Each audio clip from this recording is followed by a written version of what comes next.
Chapter 14. How to make nature respond to you.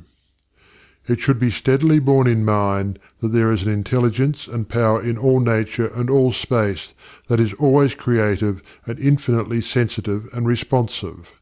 The responsiveness of its nature is twofold. It is creative and amenable to suggestion. Once the human understanding grasps this all-important fact, it realizes the simplicity of the law of life.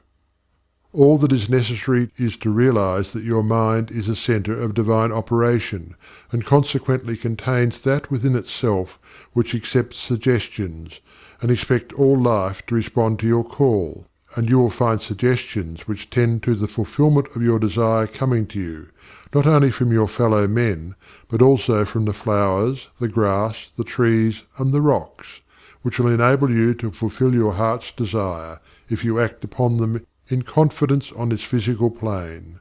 Faith without works is dead, but faith with works sets you absolutely free.